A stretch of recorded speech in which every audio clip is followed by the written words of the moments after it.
Setelah serangkaian ujian dan wawancara, Universitas Kedokteran Sihua memilih 10 kandidat dari ratusan talenta elit yang dikirim oleh berbagai fakultas kedokteran. Zhao Chen akan memilih mahasiswa yang ia inginkan dari 10 orang ini. Baiklah, aku mengerti. Aku akan kembali ke sekolah segera setelah aku menyelesaikan urusan adikku, jawab Zhao Chen. Saat Zhao Chen sedang menelepon, Zhao Ling sudah menyiapkan sarapan. Meskipun hanya bubur dan lauk pauk sederhana, sarapan itu penuh dengan cita rasa rumah, membuat Zhao Chen sangat bahagia. Setelah sarapan dan merapikan dapur, mereka berdua pergi keluar. Kucing putih dan roh rubah ditinggalkan di rumah. Sejak menelan token di alam rahasia, kucing putih itu tidur nyenyak, menghabiskan sebagian besar waktunya untuk tidur, bahkan kehilangan minat untuk menindas siluman rubah. Hari ini pun tak terkecuali. Melihat kucing putih itu tidur terus, Zhao Chen meninggalkan siluman rubah untuk merawatnya. Setan rubah hendak menangis. Aku pernah menjadi sosok yang kuat di puncak alam iblis surgawi, dan kau malah ingin aku menjadi pengasuh anak? Dan mengurus kucing juga. Kau anggap aku ini apa? Pengambil kotoran? Namun, betapapun sedih atau tidak puasnya perasaannya, ia tak berani mengungkapkannya. Lagi pula, ia kini tinggal di bawah atap orang lain. Ia hanya bisa pasrah menerima nasibnya. Setelah Zhao Chen dan Zhao Ling pergi, siluman rubah melirik kucing putih yang sedang tidur dan bergumam dalam hati. Kucing sialan ini tidurnya nyenyak sekali. Mungkin dia tidak akan bangun kalau aku mengganggunya. Hehe, dasar tuan bodoh, kau ingin aku mengurus kucing sialan ini, ya? Setelah kau pergi, aku akan menggaruknya untuk melampiaskan amarahku. Setan rubah itu menegakkan telinganya, dan begitu mendengar SUV Mercedes itu menyala dan melaju menuruni tangga, seringai sinis langsung muncul di wajahnya. Ia berbalik dan menerkam kucing putih itu, bersiap untuk membalas dendam selagi kucing itu tertidur lelap. Namun, saat siluman rubah itu menerjang ke depan si kucing putih dan mengangkat cakarnya untuk mencakarnya, si kucing putih tiba-tiba membuka matanya. Aura yang kuat dilepaskan dari tubuh kucing putih itu, langsung menekan iblis rubah malang itu ke tanah. Bagaimana ini mungkin? Setan rubah dipenuhi rasa terkejut dan takut, dan bahkan tidak berani menatap kucing putih itu. Aura ini bahkan lebih kuat daripada saat berada di puncak alam iblis surgawi. Aura ini juga lebih kuat daripada aura 4 binatang suci di alam rahasia. Setan rubah belum pernah menghadapi aura yang begitu kuat dan mengerikan sebelumnya. Tiba-tiba terlintas dalam pikirannya bahkan jika ia berada di saat terkuat dan terdahsyat, ia mungkin akan sepenuhnya tertindas oleh aura yang dilepaskan oleh iblis rubah. Sekalipun ia memiliki kemampuan hebat, ia tidak akan mampu menggunakannya dan harus menyerah. Ini benar-benar mengerikan. Iblis rubah itu tak hanya panik, tapi juga tercengang. Ia tak habis pikir mengapa kucing putih itu memancarkan aura yang begitu mengerikan. Mungkinkah itu ada hubungannya dengan token yang ditelan kucing putih di alam rahasia? Kucing putih itu menatap iblis rubah itu selama beberapa detik, yang terasa lebih lama dan lebih tak tertahankan daripada bertahun-tahun bagi iblis rubah itu. Untungnya, kucing putih itu tampaknya tidak peduli dan segera menutup matanya lagi untuk melanjutkan tidurnya. Aura kuat itu lenyap seketika setelah kucing putih itu menutup matanya, tetapi iblis rubah yang tergeletak di tanah tidak bangun. Bukannya ia tidak mau, tetapi ia tidak punya kekuatan untuk bangun. Pada saat ini, iblis rubah itu benar-benar melupakan pikiran-pikiran yang tidak realistis itu dan menyadari bahwa apa yang baru saja dilakukannya hanyalah mencari kematian. Untungnya, kucing putih itu murah hati dan tidak mempermasalahkannya. Kalau tidak, Zhao Chen mungkin sudah makan semangkuk daging rubah panas hari ini. Zhao Chen tidak tahu apa yang terjadi di rumah. Setelah tiba di sekolah bersama Zhao Ling, mereka langsung pergi ke kantor wali kelas Su Yang untuk menjelaskan situasinya kepada guru tersebut. Waktunya belum masuk kelas, dan sudah ada beberapa guru di kantor, mengobrol sambil membereskan barang-barang mereka. Begitu Zhao Chen dan Zhao Ling memasuki kantor, mereka melihat Su Yang dan bergegas menyapanya. Halo, Guru Su. Su Yang mendongak dan melihat kakak beradik itu berdiri di pintu kantor. Awalnya ia terkejut Zhao Ling, lalu dia menghela napas panjang lega kamu akhirnya kembali ke kelas. Sejak mengetahui Zhao Ling membantu merawat korban luka di daerah bencana, Su Yang merasa bangga sekaligus khawatir akan keselamatannya. Takut Zhao Ling akan menghadapi bahaya. Kini, melihat Zhao Ling muncul di hadapannya tanpa cedera, kecemasan Su Yang telah menumpuk selama berhari-hari akhirnya dapat sepenuhnya teratasi. Mendengar kata-kata Su Yang, kantor itu hening sejenak, lalu tiba-tiba terbakar. Semua mata guru tertuju pada Zhao Chen dan Zhao Ling, dan mereka mulai mendiskusikannya dengan penuh semangat. Apa? Zhao Ling? Apakah gadis ini Zhao Ling? Itu benar-benar dia. Mengapa Zhao Ling ada di sekolah? Kata-kata ambigu ini mengejutkan Zhao Chen dan Zhao Ling. Mereka salah memahami perkataan guru tersebut, mengira bahwa ketidakhadiran Zhao Ling di kelas beberapa hari terakhir ini telah menyebabkan insiden serius dan dia akan menerima hukuman berat. Dilihat dari ekspresi terkejut para guru, sepertinya mereka benar-benar akan diberi hukuman. Zhao Ling, kau di sini? Seorang pria parubaya berusia 50-an, dengan garis rambut yang mulai menipis, tiba-tiba duduk dan bergegas menyambut Zhao Chen dan Zhao Ling. Su yang buru-buru memperkenalkan, ini direktur nilai kami, Sang Guangqiang. Oh tidak, ini pasti untuk mengkritik Zhao Ling dan menghukumnya. Melihat ekspresi Zhang Guangqiang yang gembira dan agak terdistorsi, jantung Zhao Chen berdebar kencang, dan dia bergegas menyambutnya. Su yang memperkenalkan lagi ini kakak laki-laki Zhao Ling, Zhao Chen. Senang bertemu denganmu. Zhao Chen dan Zhang Guangqiang mengulurkan tangan mereka bersamaan, berjabat tangan, lalu berkata serempak, Zhao Chen, semua ini salah paham. Zhao Chen tertegun sejenak, lalu menyadari bahwa Zhang Guangqiang tampak sangat gugup, yang membuatnya sangat terkejut. Ia pun bertanya, Direktur Zhang, apa yang Anda maksud dengan kesalahpahaman? Cemas dan tidak menyadari ketidakkonsistenan dalam perkataan Zhao Chen, Zhang Guangqiang menjelaskan sambil tersenyum paksa, tindakan disiplin kami sebelumnya terhadap Zhao Ling dilakukan tanpa memahami keadaan sebenarnya, dan memang tidak cukup tegas. Kemudian, kami menemukan kesalahan ini dan segera mencabut tindakan disiplin terhadap Zhao Ling, serta mengeluarkan pernyataan di akun Weibo resmi sekolah dan platform lainnya. Zhao Chen adalah pria yang sangat cerdas. Setelah mendengar ini, ia langsung mengerti bahwa sekolah Zhao Ling pasti telah mengetahui tentang upaya penyelamatannya di daerah bencana. Zhang Guangqiang pasti berasumsi bahwa ia datang untuk mencari keadilan dan penjelasan bagi Zhao Ling, itulah sebabnya ia terus mengatakan bahwa itu adalah kesalahpahaman. Setelah menjelaskan, Zhang Guangqiang meminta maaf kepada Zhao Ling. Zhao Ling, aku ingin minta maaf padamu. Aku hampir membuatmu menderita ketidakadilan. Aku sungguh minta maaf. Di masa depan, ketika kita menghadapi masalah serupa, kita pasti akan mencari tahu situasinya terlebih dahulu sebelum mengambil keputusan. Aku harap kamu bisa memaafkanku atas kesalahan ini. Dia tidak berani tidak meminta maaf, karena Zhao Ling telah dipuji oleh para pemimpin nasional. Zhao Ling agak bingung. Dia belum pernah melihat guru meminta maaf kepada muridnya sebelumnya, jadi dia segera melambaikan tangannya dan berkata, Guru Zhang, Anda tidak perlu meminta maaf. Saya juga salah kali ini karena tidak meminta izin sekolah tepat waktu. Zhang Guangqiang berkata, kami mengerti. Komunikasi sulit di daerah bencana, dan kalian sibuk merawat orang lain. Sungguh, siswa seperti kalian yang berani maju membantu sesama saat terjadi bencana besar merupakan sumber kebanggaan dan kehormatan bagi sekolah kami. Sekolah telah memutuskan untuk memberikan penghargaan kepada kalian.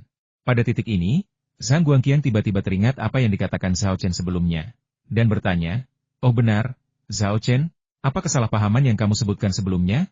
Ini, Zhao Chen tentu tidak akan memberitahu Zhang Guangqiang bahwa ia sebenarnya datang untuk membela Zhao Ling agar pihak sekolah tidak menghukumnya. Mengatakannya sekarang hanya akan memperburuk keadaan. Dengan pandangan sekilas, ia berkata, kesalahpahaman yang saya sebutkan sama dengan yang dibicarakan Guru Zhang. Saya khawatir sekolah Anda akan merasa bersalah tentang hal ini, jadi saya secara khusus menemani Zhao Ling ke sini untuk memberitahu Anda semua bahwa ini hanya kesalahpahaman kecil, tidak ada yang serius. Setelah kesalahpahaman ini diluruskan, semuanya akan baik-baik saja. Zhang Guangqiang tidak meragukannya, ia hanya berpikir Zhao Chen sangat masuk akal dan berseru. Jadi begitu. Zhao Chen, kemurahan hatimu sungguh mengagumkan. Pantas saja kau mencapai begitu banyak hal di usia semuda ini. Zhao Chen tersenyum dan berkata, Guru Zhang, Anda sungguh baik. Saya sangat mengagumi sekolah Anda karena mampu memperbaiki kesalahannya tepat waktu dan berani meminta maaf kepada para siswa. Keduanya saling memuji, yang membuat Zhao Ling, yang berdiri di samping, memutar matanya. Untungnya, bel kelas berbunyi tepat waktu, menghentikan sanjungan mereka satu sama lain dan mencegah mereka melanjutkan perilaku menjijikan mereka. Zhao Ling diantar ke kelas oleh Su Yang. Sementara Zhao Chen mengucapkan selamat tinggal kepada Zhang Guangqiang dan guru-guru lain di kantor dan bersiap untuk pergi. Zhang Guangqiang mengantarnya keluar dari gedung sekolah. Sebelum berpisah, ia mengajukan permintaan Zhao Chen. Semua orang di sekolah kami tahu perbuatanmu. Kapan kamu bisa datang ke sekolah kami dan memberikan pidato di hadapan para siswa? Zhao Chen tidak setuju maupun menolak, dan dengan samar berkata, Direktur Zhang, Anda terlalu baik. Akan ada kesempatan lain di masa depan. Zhang Guangqiang tersenyum dan tidak berusaha membujuknya lebih lanjut. Lagi pula, Zhao Ling sedang belajar di sekolah mereka, dan akan ada banyak kesempatan bagi Zhao Chen untuk berpidato. Zhao Chen sekarang menjadi idola anak muda dan perwakilan yang luar biasa. Jika mereka bisa membuatnya berceramah di depan para siswa, manfaatnya akan sangat besar. Setelah mengucapkan selamat tinggal kepada Zhang Guangqiang, Zhao Chen langsung keluar dari sekolah, masuk ke mobilnya, dan memberi instruksi, kembali ke sekolah. Wanita tulang itu segera menyalakan mobil dan melaju menuju Universitas Kedokteran Sihua. Li Chenghao tidak ada di dalam mobil. Ia pergi untuk berurusan dengan para pedagang jamu. Mereka telah berada di Kabupaten Yangdong selama beberapa hari terakhir, dan rencana untuk memperluas perekrutan agen jamu terpaksa ditunda. Karena mereka sudah kembali, urusan ini tentu saja harus dilanjutkan. Jadi, pagi-pagi sekali tadi, Li Chenghao menghubungi para pedagang jamu yang berminat satu persatu, membuat persiapan akhir untuk proses lelang dalam beberapa hari. Dalam perjalanan kembali ke Universitas Kedokteran Xihua, Zhao Chen menerima telepon dari Ying Ji. Begitu panggilan tersambung, Ying Ji berkata, "Zhao Chen, kenapa kamu diam saja saat kembali? Kami bisa saja mengadakan pesta penyambutan untukmu. Kamu benar-benar hebat, merawat begitu banyak orang di daerah bencana. Leluhurku melihat berita itu dan tak henti-hentinya memujimu. Ngomong-ngomong, keluarga kami juga mengirim beberapa orang ke daerah bencana untuk menyelamatkan, tapi itu tidak ada apa-apanya dibandingkan dengan apa yang kamu lakukan." Zhao Chen sempat bertanya-tanya mengapa sekolah Zhao Ling tahu bahwa ia membantu dalam penanggulangan bencana. Kini, setelah mendengar kata-kata Ying Ji, ia menyadari bahwa kisah mereka di daerah bencana telah menjadi berita. Kalau dipikir-pikir, masuk akal juga. Seorang pemimpin negara yang datang mengunjungi mereka pasti sudah lama diberitakan. Sayang sekali saya tidak terpikir. Kalau tidak, saya tidak perlu melakukan perjalanan ini. Sambil menggelengkan kepala untuk menenangkan diri dari pikirannya, Zhao Chen tersenyum dan berkata, "Saudari Ying, kau terlalu memujiku. Aku hanya melakukan apa yang seharusnya kulakukan. Lagi pula, aku seorang dokter. Tapi keluargamu bahkan mengirim orang ke daerah bencana?" "Tentu saja," jawab Ying Ji. "Kita adalah kultivator, dan sudah menjadi tanggung jawab kita untuk menjaga perdamaian wilayah ini. Seperti kata pepatah, di balik kekuatan besar, datanglah tanggung jawab besar. Lagi pula, setelah gempa bumi, arwah orang yang meninggal secara tragis perlu ditenangkan, kalau tidak mereka akan berubah menjadi roh jahat dan mencelakai orang-orang. Dan hati orang-orang yang ketakutan juga perlu ditenangkan. Kalau tidak, mereka rentan terhadap perkembangan iblis di dalam diri mereka. Kami, para pemenang, adalah praktisi aliran perdukunan, dan kami paling terampil di bidang ini. Jika bukan kami yang pergi, siapa lagi? Jika saya tidak berhasil mencapai tahap Jingjing, saya pasti sudah langsung pergi ke daerah bencana. Saat ini, masih banyak anggota keluarga kami di daerah bencana, melakukan berbagai macam pekerjaan pembersihan. Selamat atas terobosanmu." Zhao Chenxian mengucapkan selamat kepadanya, lalu berkata dengan nada terkejut, "Namun, apa yang kau lakukan sangat berbeda dari apa yang kubayangkan tentang keluarga kultivasi." Ying Ji terkekeh, "Apa maksudmu? Kau pikir orang-orang dari keluarga kultivasi harus menyendiri, terlepas dari urusan duniawi, dan acuh tak acuh terhadap kehidupan semua makhluk? Lelucon apa? Pernahkah kau dengar pepatah, menyelamatkan orang lain berarti menyelamatkan diri sendiri? Membantu orang lain juga merupakan bentuk kultivasi. Mungkin tidak meningkatkan level kultivasimu, tetapi dapat menempat tekadmu dan menekan iblis dalam dirimu. Hanya kultivator jahat yang acuh tak acuh terhadap kehidupan semua makhluk." Ying Ji terdiam sejenak sebelum melanjutkan, "Meskipun kami, keluarga Ying, berurusan dengan hantu dan cacinggu sepanjang hari, kami mengikuti jalan yang benar. Ketika orang-orang dalam kesulitan, kami secara alami mengulurkan tangan membantu. Faktanya, keluarga Ying kami tidak hanya mengirimkan bantuan selama gempa bumi ini, tetapi banyak sekte kultivasi, keluarga, dan 3 agama Buddha, Taoisme, dan Konfusianisme di negara ini juga mengirimkan bantuan. Hanya saja, Anda tidak melihat atau memperhatikan mereka.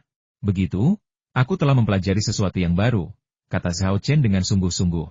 Penjelasan Ying Ji memberinya pemahaman yang lebih jelas tentang para kultivator di dunia saat ini. Ia dulu mengira bahwa sebagian besar praktisi menganggap orang biasa sebagai semut, seperti yang digambarkan dalam beberapa novel. Sekarang aku sadar bahwa semuanya tidak seperti itu. Para kultivator tetaplah manusia.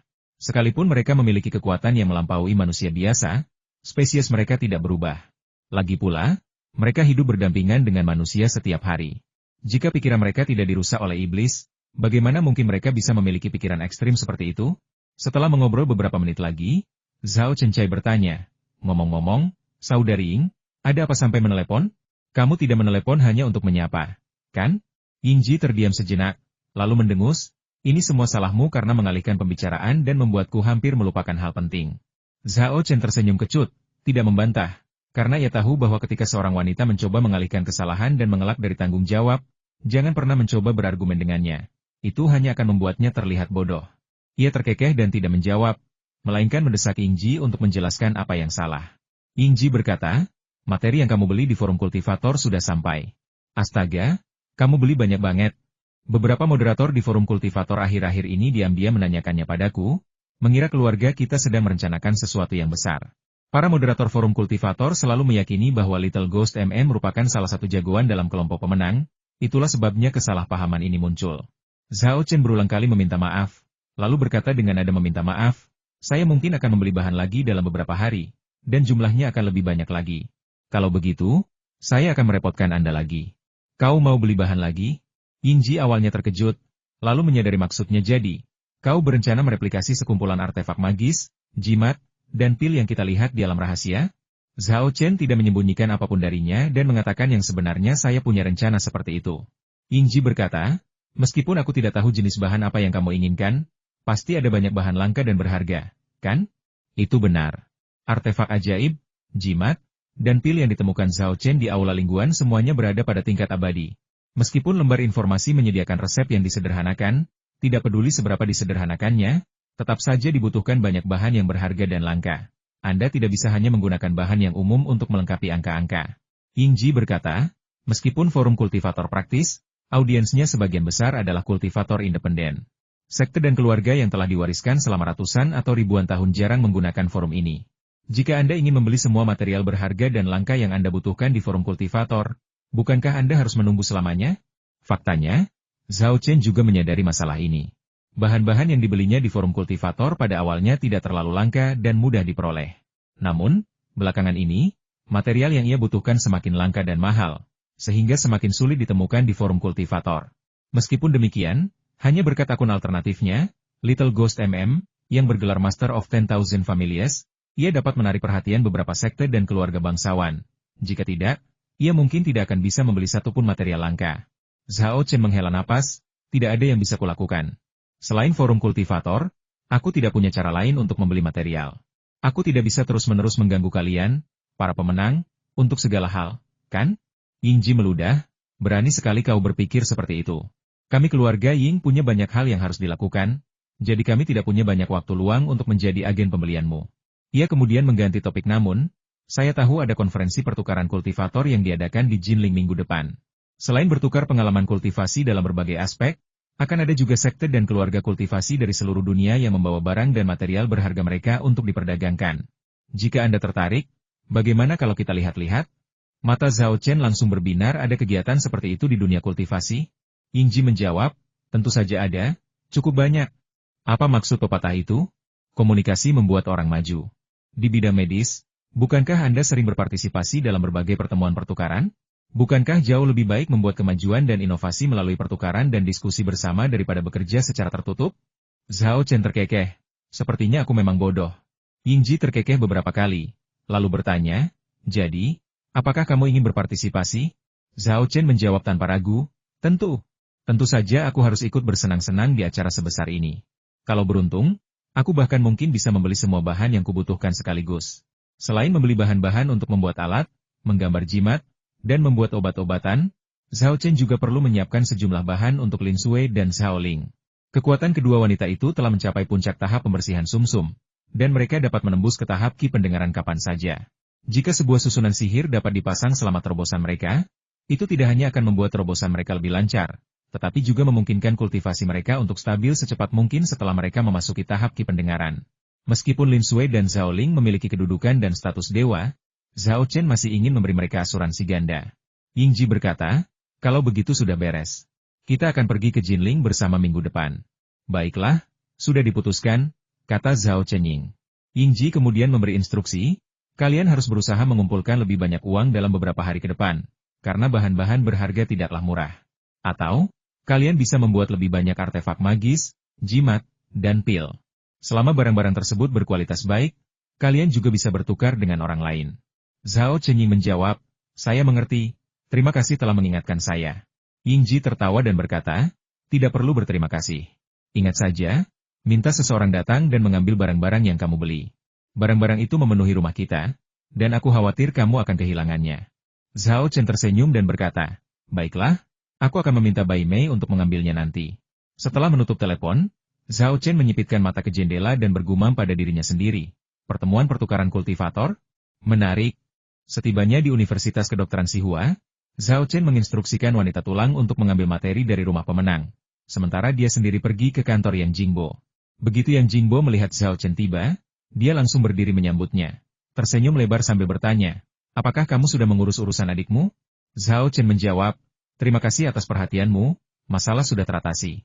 Yang Jingbo mengangguk dan bertanya, kalau begitu, haruskah kita pergi menemui 10 calon siswa yang kupilih untukmu? Baiklah. Zhao Chen mengangguk setuju. Yang Jingbo mengangkat telepon di atas meja, menghubungi guru yang bertanggung jawab atas masalah tersebut, mengucapkan beberapa patah kata, menutup telepon, dan menarik Zhao Chen keluar. Semua orang menunggu di ruang kuliah nomor 3. Ayo, kita ke sana sekarang. Saat Zhao Chengang memasuki ruang kuliah nomor 3, ke-10 mahasiswa yang menunggu di dalam berdiri serempak dan menyapanya dengan keras. Halo, guru. Ke-10 siswa itu menatap Zhao Chen dengan mata penuh kekaguman dan kegembiraan. Rasanya seperti melihat idolaku. Meskipun Zhao Chen lebih muda dari kebanyakan dari mereka tidak berani meremehkannya sedikit pun karena itu. Karena pihak lainnya adalah Zhao Chen. Dia sendirian mengalahkan tokoh super kuat dari keluarga medis dan sekolah kedokteran. Beliau adalah penerima undangan kelas A ke Forum Pertukaran Medis Tiongkok dan merupakan pakar mutlak di bidang penelitian Huang di Weijing. Ceramahnya diakui secara luas sebagai yang terbaik, dipelajari tidak hanya oleh mahasiswa tetapi juga oleh dosen. Bahkan tim penyusun buku teks meminta catatan kuliah dari Zhao Chen untuk menyusun buku teks baru. Belum lagi, banyak dokter dan pakar medis terkenal dari Eropa dan Amerika melakukan perjalanan ribuan mil untuk datang ke sini hanya untuk mendengarkan ceramah dan belajar pengobatan tradisional Tiongkok darinya.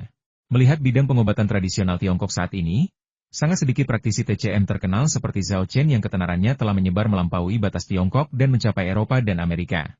Orang-orang seperti itu, meskipun mereka masih muda, tidak boleh diremehkan atau berani diremehkan. Baik itu keterampilan medis atau reputasi dan status di bidang medis, Zhao Chen jauh lebih unggul dari orang-orang ini. Anda hanya bisa beribadah. Pemikiran bahwa mereka mungkin menjadi murid Zhao Chen membuat ke-10 orang ini merasa gembira. Selain itu, ada juga rasa lega. Aku senang aku masih muda. Karena mereka tahu bahwa sejak berita perekrutan mahasiswa oleh Zhao Chen menyebar, tidak hanya mahasiswa, tetapi juga banyak dokter dan profesor terkenal yang telah lulus dan mulai bekerja, dan yang telah mencapai beberapa ketenaran dan kesuksesan, juga tertarik untuk mengikuti ujian dan belajar kedokteran dari Zhao Chen. Jika Universitas Kedokteran Tsinghua tidak berdiskusi dan sepakat dengan Zhao Chen untuk hanya memilih mahasiswa saat ini, banyak dari mereka mungkin tidak akan berhasil masuk ke babak final, untuk berdiri di hadapan Zhao Chen, dan menjalani penilaian akhirnya. Karena mereka, bagaimanapun juga, adalah mahasiswa, mereka tidak memiliki pengalaman klinis seperti dokter ternama dan pengetahuan teoritis seperti profesor. Dengan apakah kita dapat membandingkan diri kita dengan orang lain? Suara keras ke-10 murid itu mengagetkan Yang Jingbo, namun Zhao Chen tetap tenang, tersenyum tipis, dan berkata, lumayan, kalian semua masih punya banyak energi. Mendengar ini, ke-10 siswa itu tertawa terbahak-bahak. Namun senyum mereka semua berbeda. Beberapa orang tampak sangat bangga, sementara yang lain tampak sangat malu. Dipandu oleh Yang Jingbo, Zhao Chen berjalan langsung ke mimbar di depan ruang kuliah dan duduk. Di mimbar terdapat 10 set materi, yang semuanya milik para siswa ini, termasuk prestasi akademis mereka sebelumnya, makalah yang diterbitkan, serta skor dan peringkat mereka dalam ujian bersama ini. Namun, Zhao Chen tidak mengambilnya untuk dibaca. Ia hanya melirik sampulnya sebelum mengalihkan pandangan, mengangkat tangannya dan memberi isyarat untuk menekan ke bawah, lalu menginstruksikan, jangan berdiri di sana, duduklah. Jangan gugup. Para siswa dengan patuh duduk, tetapi Zhao Chen masih tidak melihat informasi mereka. Bagi Zhao Chen, prestasi akademik masa lalu para siswa tidaklah penting. Ia memilih siswa berdasarkan 2 kriteria karakter yang baik, kecerdasan, dan kecintaan terhadap pengobatan tradisional Tiongkok. 3 syarat harus terpenuhi, tidak boleh ada yang terlewat.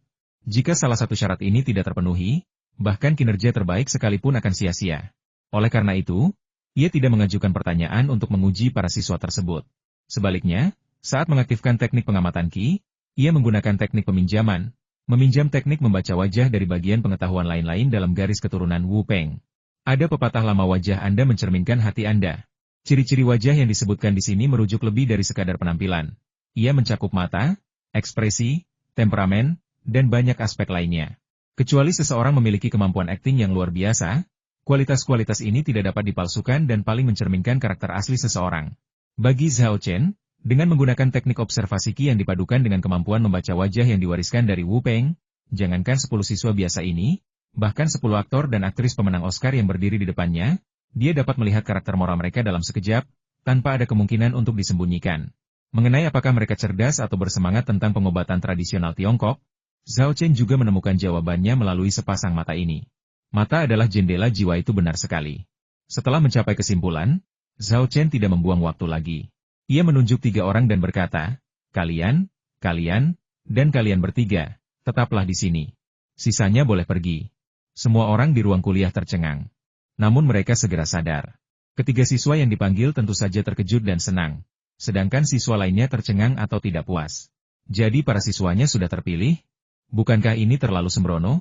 Menunjuk 3 orang secara acak saja sudah dianggap memilih siswa? Mungkinkah ada beberapa transaksi mencurigakan yang terlibat? Gegap gempita diskusi langsung memenuhi ruang kuliah. Mereka yang tereliminasi karena gagal penilaian atau berkinerja lebih buruk daripada orang lain dapat menerimanya. Tapi apa artinya ini sekarang? Tanpa melihat materi atau mengajukan pertanyaan, mereka hanya melirik informasi dan memilih orang? Orang-orang ini tidak dipilih sebelumnya, bukan? Yang Jingbo juga tercengang dengan pilihan santai Zhao Chen. Ia segera mengulurkan tangan dan menarik lengan baju Zhao Chen, berbisik, "Kau memilih mereka begitu saja?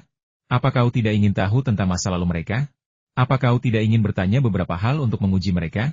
"Tidak perlu," kata Zhao Chen sambil menggelengkan kepala. "Aku hanya perlu melihat sekali untuk tahu siapa yang harus kujadikan muridku." Mendengar hal itu, ke-7 orang yang tidak terpilih semakin kesal dan marah. Tiba-tiba, seseorang berdiri dan bertanya dengan lantang, "Saya ingin tahu kenapa saya tidak terpilih? Nilai saya lebih baik dari ketiga orang ini. Apa karena mereka perempuan dan sangat cantik sehingga kalian memilih mereka? Saya pikir proses seleksi ini tidak adil. Saya menuntut seleksi yang terbuka dan adil." Secara kebetulan, ketiga gadis yang dipilih Zhao Chen semuanya wanita. Dan semuanya cukup cantik. Oleh karena itu, begitu orang ini mengatakan hal ini, banyak orang curiga bahwa Zhao Chen mempunyai maksud tersembunyi. Diskusi yang ramai di ruang kuliah bahkan lebih keras dari sebelumnya. "Hehe." Zhao Chen terkekeh, melirik para mahasiswa di ruang kuliah, dan berkata, "Nilai-nilai kalian sebelumnya tidak penting bagiku. Karena bahkan mahasiswa terburuk pun bisa meraih hasil yang baik setelah aku mengajar mereka secara pribadi selama beberapa waktu." Ini adalah pernyataan yang arogan, tetapi tidak seorang pun mempertanyakannya. Karena semua orang tahu bahwa Zhao Chen tidak membual, tetapi mengatakan kebenaran. Mengingat metode pengajaran dan kontennya yang cemerlang sebelumnya, tidaklah mustahil atau sulit baginya untuk mengubah siswa yang kurang berprestasi menjadi siswa yang berhasil. Tatapan Zhao Chen tertuju pada orang yang bertanya kepadanya, "Namamu Jidali? Apa kau benar-benar ingin tahu kenapa kau tidak terpilih?" "Tentu saja," kata Jidali, melirik orang-orang di sekitarnya sebelum menambahkan, "Bukan hanya aku, tapi semua orang di sini butuh penjelasan darimu. Penjelasan yang masuk akal." Orang ini licik. Hanya dengan beberapa patah kata, dia menyeret orang lain ke dalam rencananya. Orang-orang malang ini sama sekali tidak menyadari bahwa mereka sedang dimanfaatkan, dan bahkan ikut serta dalam keributan itu. "Benar sekali, kita butuh penjelasan yang masuk akal. Meskipun Profesor Zhao Chen memiliki reputasi yang sangat tinggi di bidang medis, Anda tidak bisa memperlakukan kami seperti ini." "Profesor Zhao Chen, apa sebenarnya kriteria Anda dalam memilih mahasiswa? Kami sungguh tidak mengerti." Zhao Chen terkekeh dingin 2 kali, menggelengkan kepala, dan berkata, "Kalian ini dikhianati dan masih saja membantu mereka. Mau tahu kriteria saya untuk memilih murid? Baiklah, akan saya beritahu. Hanya ada 3 kriteria karakter yang baik, kecerdasan, dan kecintaan pada pengobatan tradisional Tiongkok. Ketiganya sangat penting. Di antara kalian, hanya 3 orang yang saya pilih yang memenuhi ketiga kriteria tersebut." Kata-kata ini segera memicu kontroversi. Dari ke-7 siswa yang tereliminasi, siapa yang bersedia mengakui bahwa mereka berkarakter buruk, tidak cerdas, atau tidak bersemangat dengan pengobatan tradisional Tiongkok? Mereka semua mulai berteriak, "Guru Zhao, Anda pasti salah. Saya memenuhi ketiga kriteria tersebut. Kalian bahkan belum melihat informasi kami. Kalian sama sekali tidak tahu apa-apa tentang kami. Dan kalian bisa tahu kami tidak memenuhi standar hanya dengan melihatnya sekilas? Itu terlalu terburu-buru. Guru Zhao, saya sangat menghormati Anda, tetapi Anda tidak bisa mengarang cerita. Bagaimana mungkin kita tidak memenuhi ketiga standar ini?" Mengabaikan keraguan penonton, Zhao Chen menatap Jidali dan berkata, "Kenapa aku tidak memilihmu? Alasannya sederhana. Kau orang jahat. Aku punya karakter yang buruk. Bagaimana mungkin aku bisa menjadi orang yang buruk?" Jidali sangat marah. Jika penilaian bahwa ia berkarakter buruk benar, masa depannya akan hancur. Karena itu, ia tidak bisa mengakui hal ini dalam keadaan apapun. Dia menegangkan lehernya dan bertanya, "Apa kau sudah melihat berkasku? Aku sudah menjadi siswa teladan dan teladan akademi sejak kecil, bahkan anggota OSIS di kampus. Kau pikir aku punya karakter buruk?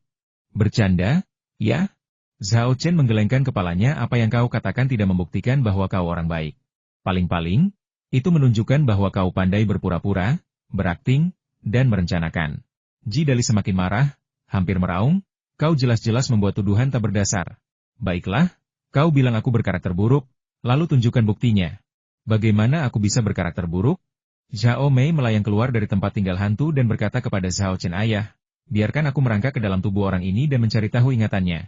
Dengan tingkat kultivasi Zhao Mei saat ini, akan sangat mudah baginya untuk memasuki tubuh orang biasa dan memperoleh ingatan mereka. Jika Zhao Mei mau, Ia bisa mengetahui semua yang pernah dilakukan Ji Dali sejak kecil hingga dewasa. Ia bahkan bisa mengetahui hal-hal yang telah dilupakan Ji Dali. Baiklah. Zhao Chen mengangguk setuju. Zhao Mei bergoyang dan segera memasuki tubuh Ji Dali.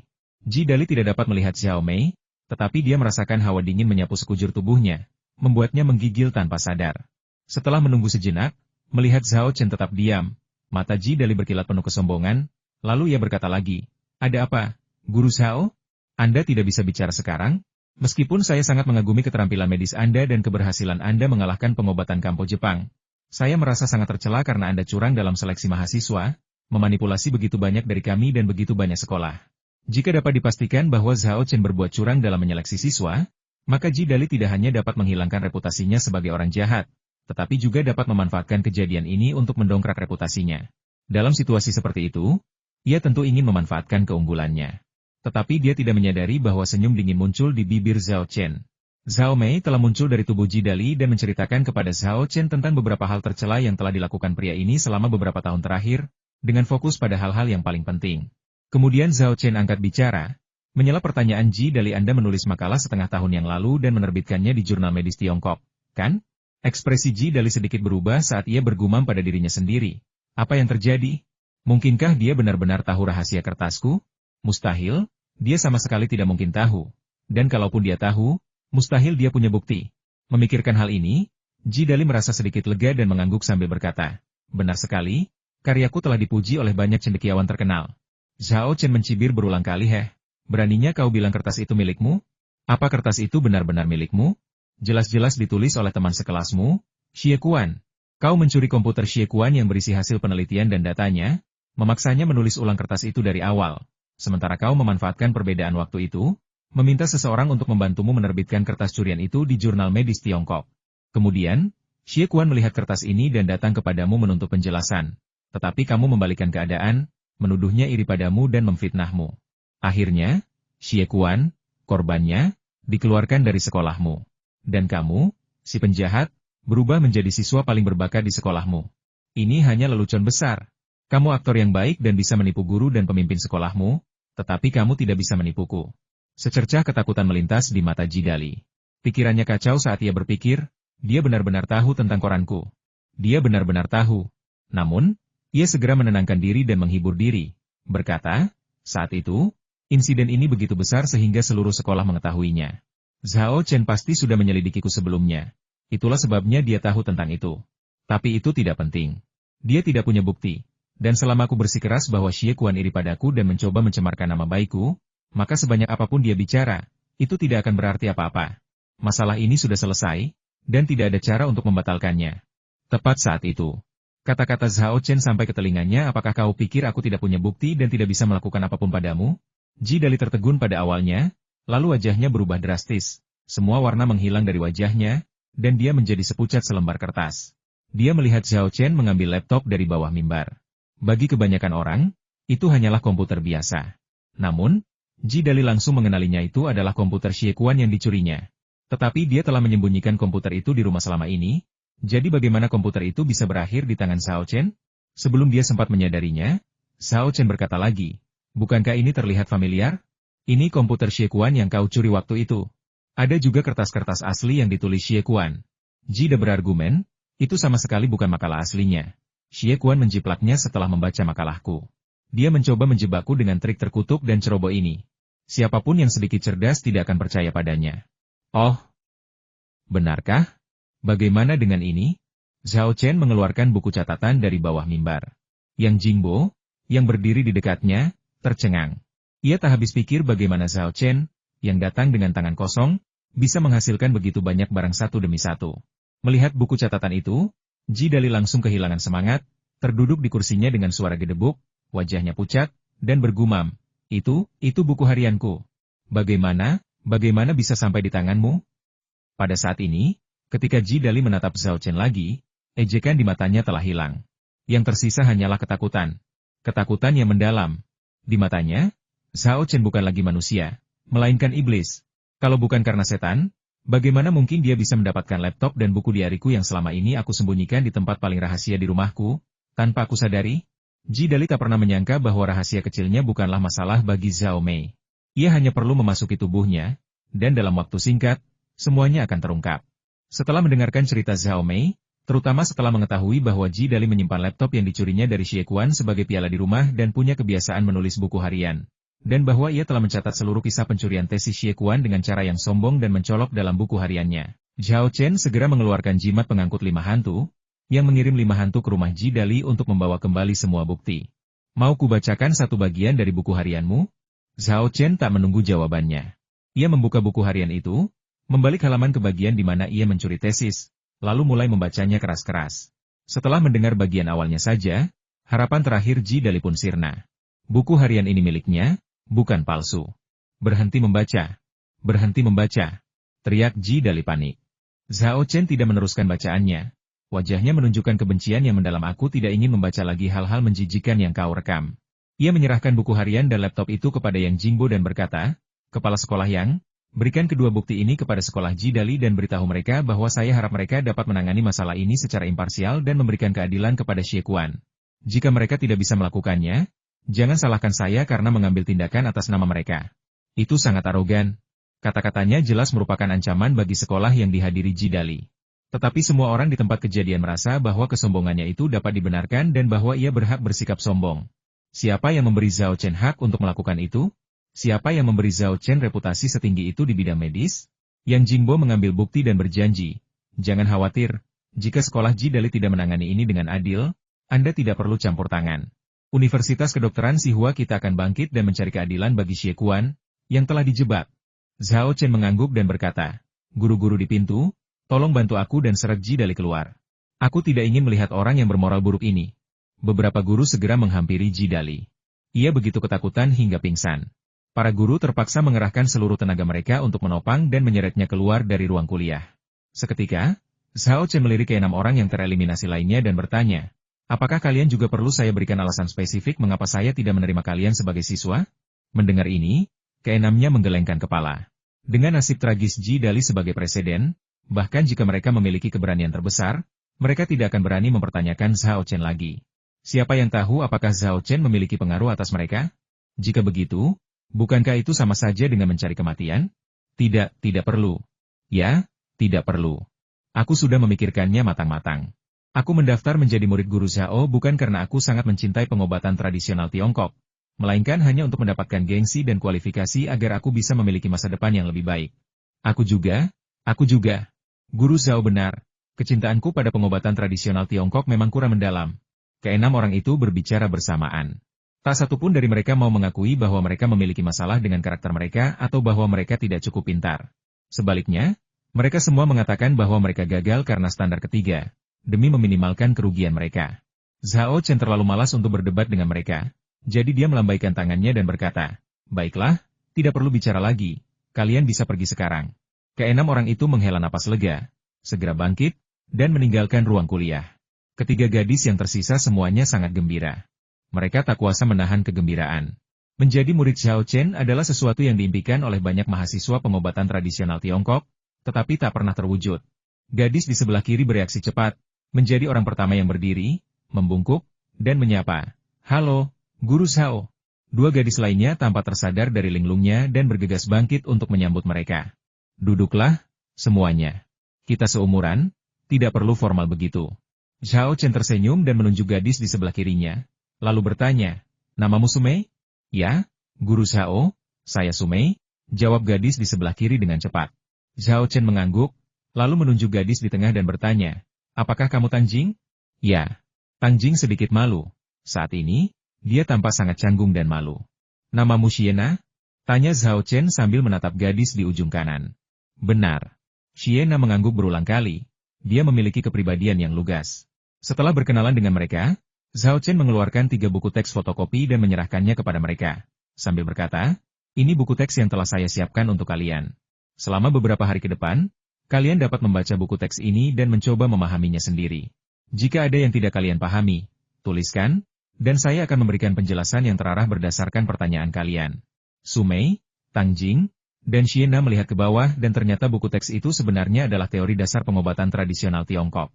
Ketiganya adalah pemegang gelar magister pengobatan tradisional Tiongkok, dan mereka telah mempelajari subjek ini, dan cukup percaya diri dengan kemampuan mereka.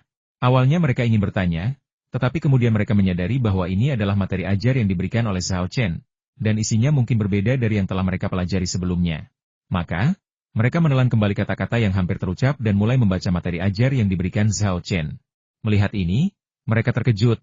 Materi ajar ini tidak hanya lebih mudah dipahami daripada buku teks yang mereka gunakan sebelumnya, tetapi juga menjelaskan berbagai hal secara lebih mendalam. Bahkan lebih cemerlang daripada penjelasan Zhao Chen dalam kursusnya komentar tentang teori pengobatan tradisional Tiongkok.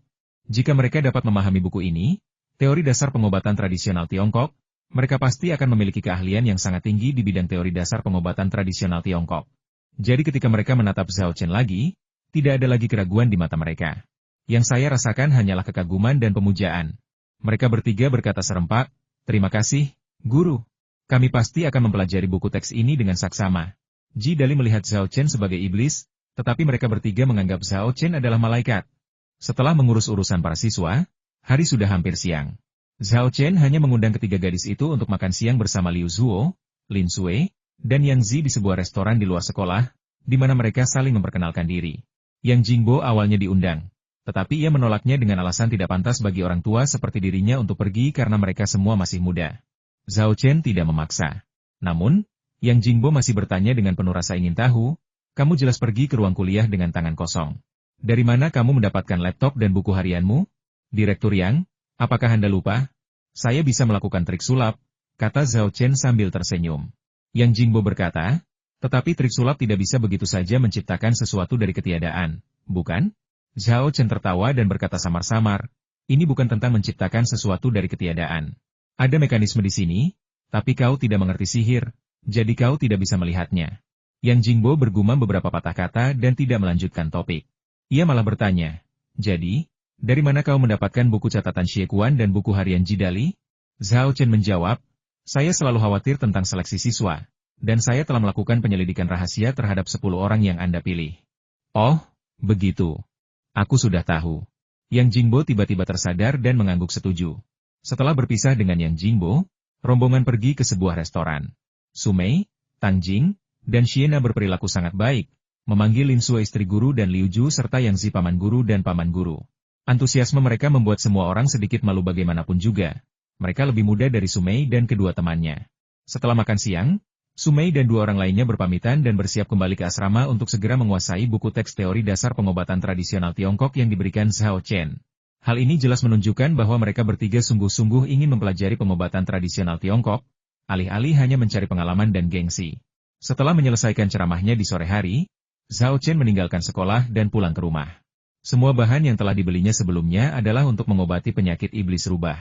Setelah semua bahan tiba, ia ingin sekali membantu iblis rubah menyembuhkan luka-luka akibat kegagalannya, dan membantunya memulihkan kekuatannya dengan cepat ke puncaknya sebagai iblis surgawi. Dengan cara ini, kekuatan tempur di bawah komando Zhao Chen akan meningkat secara signifikan. Ketika mereka tiba di rumah, si kucing putih masih tertidur lelap, meringkuk seperti bola, sementara si iblis rubah berbaring di sudut lain, bersembunyi dari si kucing putih dari kejauhan, bahkan tidak berani untuk melihat lagi. Ia benar-benar ketakutan dengan perilaku kucing putih hari ini. "Keluarkan semua bahannya," kata Zhao Chen sambil berbalik dan memberi instruksi kepada wanita tulang yang mengikutinya ke dalam ruangan. "Ya." Wanita tulang itu menjawab, membuka cincin penyimpanannya, mengeluarkan bahan-bahan, dan segera menumpuknya di depan Zhao Chen. Karena Zhao Chen dan wanita tulang telah kembali, iblis rubah juga mendapatkan keberanian dan dengan gagah berani berjalan mendekat. Melihat tumpukan material yang memancarkan energi spiritual di tanah, matanya langsung berbinar, dan air liur berkilau menetes dari mulutnya. Ia berseru, "Wow! Ini semua benda luar biasa yang penuh energi spiritual. Dari mana kalian mendapatkan begitu banyak hal baik?" Dan hendak menerkamnya untuk melahap material-material itu. Zhao Chen tidak menghentikannya, tetapi hanya berkata, "Jika kamu tidak ingin lukamu sembuh, makanlah sebanyak yang kamu mau." "Apa maksudmu?" Si rubah tertegun sejenak, menatap Zhao Chen. Meskipun ia punya ide, ia tidak yakin. Zhao Chen menjawab, "Bahan-bahan ini untuk perawatanmu." Dugaannya terbukti. Tetapi wajah iblis rubah itu tidak menunjukkan kegembiraan, hanya keterkejutan dan ketidakpercayaan. "Sembuhkan aku? Kau tidak bercanda denganku saat itu? Kau serius?" "Tentu saja aku tidak bercanda denganmu." Zhao Chen melihatnya dan berkata dengan serius, "Kau sekarang adalah bawahanku, dan kau telah menandatangani kontrak jiwa denganku. Tentu saja, aku akan melakukan yang terbaik untuk membantumu pulih dari luka-lukamu dan kembali ke puncak kejayaanmu." Tapi lukaku disebabkan oleh kegagalanku melewati kesengsaraan. Terlebih lagi, itu disebabkan oleh kesengsaraan surgawi yang mengerikan yang kuhadapi ketika aku melintasi alam bawaan untuk memasuki alam luar biasa. Bisakah kau benar-benar menyembuhkanku? Tanya iblis rubah itu, suaranya bergetar hebat. Kamu sudah mengikutiku selama ini, pernahkah kamu melihatku menyombongkan diri? Zhao Chen tertawa. Senyum itu penuh dengan keyakinan. Aku bilang aku bisa menyembuhkanmu, dan aku pasti bisa. Jangan bilang lukamu disebabkan oleh kesengsaraan yang kau hadapi saat kau naik ke alam transenden. Bahkan jika lukamu disebabkan oleh kesengsaraan yang kau hadapi saat kau benar-benar akan naik ke keabadian, aku tetap bisa menyembuhkanmu. Jika orang-orang di dunia kultivasi mendengar ini, mereka pasti akan mengatakan bahwa Zhao Chen terlalu sombong. Apakah Anda mampu menyembuhkan luka-luka yang disebabkan oleh kesengsaraan surgawi selama kenaikan menuju keabadian? Apakah kamu bercanda? Menurut Anda, diri Anda sendiri itu siapa? Apakah San Ximiao, raja pengobatan legendaris yang menjadi abadi? Atau Li Shizhen, sang bija pengobatan? Berani membuat pernyataan sombong seperti itu sungguh keterlaluan. Dalam dunia kultivasi saat ini, tidak peduli seberapa terampil seorang alkemis atau seberapa hebat seorang praktisi pengobatan, mereka tidak akan berani mengatakan hal seperti itu. Tanpa mereka sadari, meskipun Zhao Chen tidak begitu terkenal di dunia kultivasi, ia memiliki kelebihan besar berupa warisan Wu Peng. Dengan warisan Wu Peng di tangan, tidak ada cedera di dunia yang tidak dapat disembuhkannya. Terlebih lagi, Zhao Chen benar-benar seorang dewa. Meskipun kekuatannya tidak mencapai tingkat dewa, dia adalah dewa sejati dengan kedudukan dan tugas ilahi. Setelah mendengar kata-kata Zhao Chen, iblis rubah membuka mulutnya lebar-lebar dan tubuhnya gemetar tak terkendali. Saya merasa gembira sekaligus gugup. Ia pernah berpikir luka-lukanya tidak ada harapan. Tetapi tanpa diduga, ia melihat harapan dalam diri Zhao Chen. Ini adalah pertama kalinya ia merasa bahwa mengakui Zhao Chen sebagai tuannya adalah hal yang baik. Siluman rubah itu berlutut dan bersujud dengan hormat kepada Zhao Chen, sambil berkata dengan sungguh-sungguh, jika guru benar-benar dapat menyembuhkan luka-lukaku, aku bersedia melayanimu selamanya. Zhao Chen tersenyum sedikit. Kucing putih yang berdiri di dekatnya, membuka matanya saat ini, melirik Zhao Chen dan siluman rubah, lalu menutup matanya lagi dan tertidur sekali lagi. Baiklah, dengan perkataanmu itu, semua usahaku tidak sia-sia, kata Zhao Chen sambil tersenyum. Dia membuka cincin penyimpanannya, mengeluarkan alu tabib, kendi tabib, dan peralatan lainnya, lalu mulai mengutak-atiknya. Ia lalu memberi instruksi kepada wanita tulang pergi dan rebuslah sepanci air, pastikan airnya mendidih. Ya, jawab wanita tulang sambil berbalik dan pergi ke dapur untuk merebus air. Dan aku? Ada yang bisa kubantu? Tanya si rubah iblis penuh harap. Kamu? Bibir Zhao Chen melengkung membentuk senyuman saat dia berkata, bersiaplah untuk menderita. Menderita? Si rubah iblis terkejut. Zhao Chen menjelaskan, proses perawatannya akan sangat menyakitkan, sama seperti menjalani penderitaan. Bedanya, kalaupun kamu tidak tahan dan pingsan selama perawatan, itu tidak masalah, karena aku di sini, dan perawatan akan terus berlanjut sampai lukamu sembuh total. Setan rubah menyeringai selama lukaku bisa disembuhkan, aku bisa menahan rasa sakit apapun. Sejak kesengsaraannya gagal dan kehilangan semua kekuatannya, iblis rubah terus-menerus bermimpi menyembuhkan luka-lukanya dan memulihkan kultivasinya. Namun, apapun metode yang dicobanya, ia selalu berakhir dengan kegagalan. Setan rubah sudah putus asa, tetapi Zhao Chen memberinya harapan sekali lagi. Jangankan menderita atau kesakitan, ia tidak akan ragu untuk membayar harga yang lebih besar. Baiklah. Zhao Chen mengangguk. Kalau begitu, kamu harus menyesuaikan pola pikirmu sekarang dan bersiap menghadapi baptisan penderitaan. Kuharap kamu benar-benar bisa menahannya. Sambil berbicara, Zhao Chen memilih beberapa jenis bahan spiritual dari tumpukan di tanah dan memasukkannya ke dalam toples apoteker. Cahaya hijau redup terpancar dari toples apotek, terjalin dan berubah menjadi rune misterius. Aroma rempah yang kaya langsung tercium, memenuhi ruangan dan membuat orang-orang tersentak. Rasanya seolah aroma itu telah membersihkan tubuh dan pikiran mereka, membuat mereka merasa sangat nyaman. Zhao Chen mengambil alu obat dan mulai menumbuknya berulang kali. Setiap kali alu obat bertabrakan dengan toples obat, ia memercikan cahaya keemasan dan percikan api. Selama proses penumbukan, semua bahan spiritual dalam pot obat, baik yang berbahan dasar tumbuhan maupun mineral, dengan cepat berubah menjadi bubuk. Setelah diaduk dan dicampur, Zhao Chen menambahkan beberapa bahan spiritual baru dan melanjutkan penumbukan. Pada akhirnya, Zhao Chen menumbuk 12 bahan spiritual menjadi bubuk, yang ternyata berwarna emas indah. Ini disebut Ku Mu Hui Chuntang, yang digunakan untuk mandi luar. Terapi ini memiliki efek pengaktifan darah yang sangat baik dan dapat membantu memperbaiki meridian, pembuluh darah, titik akupuntur, dan organ dalam yang rusak.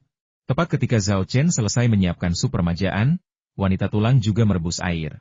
Mendengar bahwa Zhao Chen akan mandi berendam, siluman rubah tak sabar dan pergi mengambil bak mandi sendiri. Begitu air mendidih dituangkan dan bubuk obat ditambahkan, sup langsung berubah menjadi kuning keemasan yang indah. Aroma obat yang lebih merangsang juga tercium, membuat darah berdesir ke kepala bukti keampuhan obatnya. Masuklah dan berendamlah. Zhao Chen menepuk kepala siluman rubah dan memberi instruksi. Sekarang, begitu saja, si rubah tercengang. Air ini baru saja mendidih. Apa kau tidak akan menambahkan air dingin untuk mendinginkannya? Zhao Chen menggelengkan kepalanya dan berkata, kamu tidak bisa menambahkannya. Semakin panas supnya, semakin baik efeknya. Jika kamu ingin efeknya bertahan lama, tambahkan air dingin. Tapi ini air mendidih. Aku sudah kehilangan semua kekuatan iblisku. Kalau aku berendam di dalamnya, bukankah aku akan direbus hidup-hidup? Kata iblis rubah dengan wajah getir, tak kuasa menahan diri untuk bertanya-tanya apakah Zhao Chen benar-benar ingin menyembuhkannya atau hanya menggunakan ini sebagai alasan untuk memasaknya menjadi sup. Kamu bisa turun sekarang. Zhao Chen terlalu malas untuk membuang kata-kata, karena jika ditunda terlalu lama, itu akan mempengaruhi khasiat sup permajaan pohon layu. Dia mengulurkan tangannya, mencengkeram leher si iblis rubah, dan melemparkannya langsung ke dalam sup yang mendidih. Ah! Teriakan mengerikan dan menusuk tulang keluar dari mulut siluman rubah, menggetarkan langit dan bumi. Kalau saja Zhao Chen tidak memasang sihir di dalam rumah sebelumnya untuk mencegah suara dan cahaya menyebar keluar, semua orang di gedung itu dan bahkan tetangga sekitar akan terkejut mendengar jeritan siluman rubah, berpikir itu adalah pembunuhan atau semacamnya, dan bahwa Zhao Chen lah yang akan menimbulkan masalah. Mengabaikan jeritan iblis rubah, Zhao Chen menoleh ke wanita tulang dan memerintahkan, jaga dia dan jangan biarkan dia kabur dari bak mandi. Biarkan dia berendam di sana selama 7 jam penuh. Selama waktu ini, pastikan suhu air tetap mendidih. Dimengerti. Wanita tulang itu mengangguk, lalu berdiri berjaga di samping bak mandi. Bersamaan dengan itu, ia melambaikan tangannya, dan energi iblis melonjak keluar, berubah menjadi bunga teratai ungu yang menyeramkan, yang berputar-putar dan terbang ke dalam bak mandi. Panas yang hebat dilepaskan dari bunga teratai, menjaga suhu air tetap mendidih. Zhao Chen awalnya mengira bahwa begitu iblis rubah memasuki sup permajaan kayu layu, ia akan segera melarikan diri, tetapi keadaan tidak berjalan seperti yang diharapkannya. Meskipun siluman rubah itu berteriak memelas, ia hanya berteriak dan tidak bisa lepas dari air panas itu, bahkan tidak bisa melawan.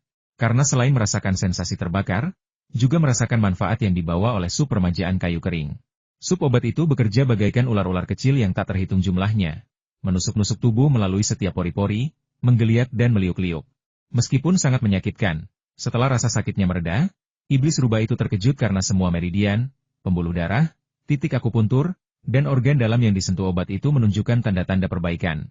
Meskipun hanya sedikit, itu cukup untuk membuat siluman rubah gembira. Karena inilah hasil yang gagal dicapai meski telah dilakukan berbagai upaya sebelumnya.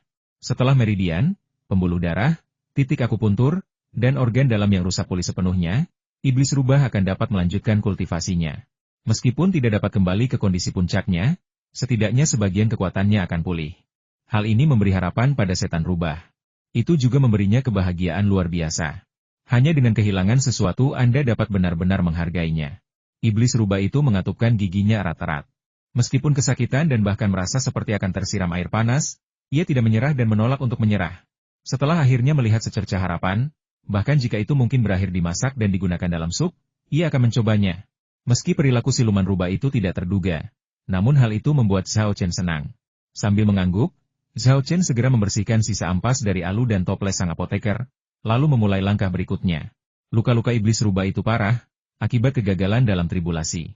Berendam dalam sup permajaan kayu layu saja tidak cukup, ia juga membutuhkan pemberian ramuan internal dan perawatan akupuntur. Tak lama kemudian, Zhao Chen menggunakan alu dan kendi milik apoteker untuk menggiling bubuk obat lainnya. Kali ini, alih-alih menaburkan bubuk ke dalam sup, ia mencampurnya dengan madu hingga membentuk pil. Ia mengambil 3 pil, membuka paksa mulut iblis rubah, dan memasukkan semuanya ke dalamnya, sambil memberi perintah, tahan di mulutmu, jangan ditelan, dan jangan dimuntahkan. Biarkan larut dengan sendirinya. Inilah pil permajaan mistik surgawi. Dikombinasikan dengan sup permajaan kayu layu, pil ini akan membantu lukamu sembuh lebih cepat. Pil permajaan surgawi terasa sangat aneh, campuran rasa pahit yang kuat dan bau amis, disertai sensasi asam dan sepat yang kuat, yang membuat iblis rubah merasa sangat tidak nyaman. Namun, setelah mendengar kata-kata Zhao Chen, ia tidak berani meludahkannya atau menelannya, dan hanya bisa menggertakkan giginya menahan rasa yang tak enak itu. Zhao Chen menumbuk bubuk obat lagi, mencampurnya dengan air hangat hingga menjadi pasta kental. Kemudian, Dia membuka cincin penyimpanannya dan mengeluarkan seperangkat jarum 9 emas kelas senjata ajaib. Dia mengeluarkan sebuah jarum tajam bermata 3, melapisinya dengan pasta obat. Kemudian, dia mengangkat tangannya dan menusukkannya secepat kilat, menembus tepat ke dahi siluman rubah. Ujung jarum dijentikan dengan irama yang istimewa. Ini adalah teknik akupunktur yang sangat misterius dan sulit dipelajari yang disebut membalikan yin dan yang serta membalikan kehidupan dan kematian dengan pertumpahan darah. Iblis rubah itu merasakan sakit yang tajam, lalu mendapati semua yang ada di depannya telah berubah menjadi merah. Darah terus mengalir dari antara alisnya, membuat matanya merah. Darah ini berbeda dari biasanya. Warnanya lebih gelap dan berbau busuk yang kuat. Ini adalah darah jahat yang terkumpul dalam tubuh iblis rubah setelah gagal mengatasi kesengsaraan dan merusak tubuhnya. Luka iblis rubah tidak akan sembuh sampai darah jahatnya dihilangkan sepenuhnya. Zhao Chen mencabut jarumnya, membersihkannya sedikit, melapisinya dengan pasta obat, lalu menusukkannya ke titik akupuntur lain pada setan rubah. Hanya dalam beberapa menit, siluman rubah itu telah menusuk 36 titik pendarahan di tubuhnya. Darah merah tua terus mengalir keluar, tetapi anehnya, sup obat di bak mandi tidak terkontaminasi dan tetap berwarna keemasan. Seolah-olah darah kotor itu dimurnikan saat ia jatuh ke dalam sup obat. Pada saat itu, siluman rubah tidak dapat bertahan lagi, matanya melotot, dan dia pun pingsan karena kesakitan. Meskipun siluman rubah pingsan, pengobatan Zhao Chen tidak berhenti. Seperti yang dikatakannya sebelumnya, selama dia ada di sana, perawatan akan terus berlanjut, terlepas apakah iblis rubah itu sadar atau tidak. Setelah waktu yang tidak diketahui, siluman rubah akhirnya sadar kembali. Ia masih merasakan sakit luar biasa di seluruh tubuhnya. Seakan-akan ia telah dikuliti, urat-uratnya dicabut, dan daging serta tulangnya dihilangkan. Sudah berapa lama waktu berlalu? Apa aku masih berendam dalam obat? Pikiran itu terlintas di benak siluman rubah, dan ia berusaha keras membuka matanya. Hal pertama yang dilihatnya adalah Zhao Chen. Namun, saat ini, yang dipegang Zhao Chen di tangannya bukanlah jarum tajam, melainkan pisau bedah yang berkilau dingin dan berlumuran darah. "Kamu sudah bangun?" tanya Zhao Chen tanpa mendongak. "Ya, aku tidak berendam di bak mandi?" tanya siluman rubah penasaran. 7 jam lebih dari cukup, jawab Zhao Chen. "Apakah perawatanku sudah selesai?" tanya siluman rubah itu sambil berusaha berdiri, tetapi mendapati dirinya terlalu lemah untuk bergerak. Ia menunduk dan melihat dirinya tergeletak di atas meja, berlumuran darah, dengan dada dan perut terkoyak. Pada saat ini, Zhao Chen meletakkan pisau bedahnya dan mulai memasukkan salep yang telah disiapkan ke dalam dada dan rongga perut iblis rubah yang terbuka. Apa yang salah denganku?" Si rubah iblis itu ternganga. Wajahnya dipenuhi kepanikan. Zhao Chen menjelaskan, "Tidakkah kau lihat? Perutmu telah dibedah. Meridian, pembuluh darah, titik akupuntur, dan organ dalammu rusak parah. Perendaman luar dan pemberian obat dalam saja tidak cukup. Kita harus membuka dada dan perutmu, memasukkan salep rahasia, dan mengoleskannya langsung ke organ dalam, tulang, dan pembuluh darahmu agar lukamu benar-benar sembuh." Mendesis. Iblis rubah tersentak, ia belum pernah mendengar metode pengobatan seaneh itu sebelumnya. Tapi, apakah pengobatan ini benar-benar ampuh? Saat tengah asyik berpikir, Zhao Chen sudah mengoleskan salep dan segera menjahit kembali rongga dada dan perut yang terbuka. Sensasi sejuk dan menyegarkan segera menyapu seluruh tubuh siluman rubah, sangat mengurangi rasa sakitnya saat itu. Zhao Chen meletakkan peralatan medis di tangannya, mengangkat tangannya, dan menepuk semua titik akupuntur di tubuh iblis rubah secara berurutan. Setiap kali ditepuk, terdengar suara gemuruh teredam, menyalurkan sebagian energi spiritual ke dalam tubuh iblis rubah. Iblis rubah itu jelas merasakan tubuhnya membaik dengan cepat. Setelah mengetuk semua titik akupuntur di tubuh siluman rubah, Zhao Chen mundur 2 langkah, mengaktifkan teknik pengamatan Qi, mengamati siluman rubah dari atas ke bawah, mengangguk puas, lalu bertanya, "Bagaimana rasanya?" "Tidak sakit lagi," jawab roh rubah. Zhao Chen menggelengkan kepalanya dan berkata, "Aku tidak bertanya apakah kamu kesakitan, tapi bagaimana rasanya mengaktifkan kekuatan iblismu?" Raut wajah siluman rubah tampak sedih saat ia berkata dengan senyum getir, "Tuan, mengapa Anda mempermainkan saya? Karena saya gagal dalam kesengsaraan, meskipun masih ada sedikit kekuatan iblis di tubuh saya tidak bisa mengaktifkannya sama sekali." Zhao Chen memelototinya dan berkata dengan kesal, "Coba saja kalau aku suruh. Ngapain juga omong kosong? Aku nggak punya waktu buat main-main sama kamu." Siluman rubah ingin mengatakan sesuatu lagi, tetapi tiba-tiba sebuah kemungkinan terlintas di benaknya, dan ia pun langsung menjadi bersemangat. Suaranya bergetar, "Mungkinkah lukaku sudah sembuh?" Zhao Chen mengangguk pelan dan berkata, "Kalau tidak, kenapa aku harus membiarkanmu mengaktifkan kekuatan iblismu? Apa kau pikir aku hanya bercanda?" Dugaannya terbukti, dan iblis rubah itu sangat gembira, buru-buru berjuang untuk bangkit dari meja. Setelah operasi, Ia mendapatkan kembali kekuatannya dan tidak bisa bergerak seperti sebelumnya.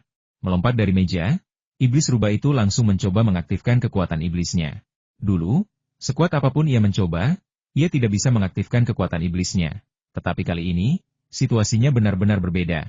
Begitu iblis rubah menyalurkan energinya, kekuatan iblisnya mulai bergerak, dan ia bergerak dengan kemudahan dan keterampilan yang sama seperti sebelum terluka, tanpa kekakuan sedikit pun.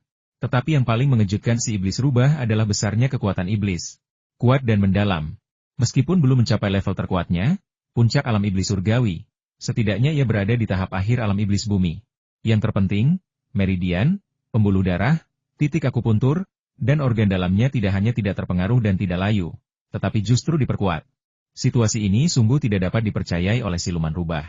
Luka-lukanya benar-benar disembuhkan oleh Zhao Chen, dan fisiknya sekarang bahkan lebih kuat daripada sebelum terluka. Jika ini diceritakan kepada orang lain, siapa yang akan percaya?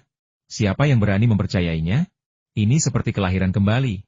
Iblis rubah awalnya berpikir bahwa meskipun lukanya bisa disembuhkan, kekuatannya akan merosot, dan ia mungkin harus memulai kultivasinya dari awal lagi. Di saat yang sama, meridian, pembuluh darah, titik akupuntur, dan organ dalamnya juga akan rusak parah, membuat jalur kultivasinya semakin sulit. Namun kenyataannya benar-benar berbeda dari yang dibayangkannya. 1000 kali lebih baik.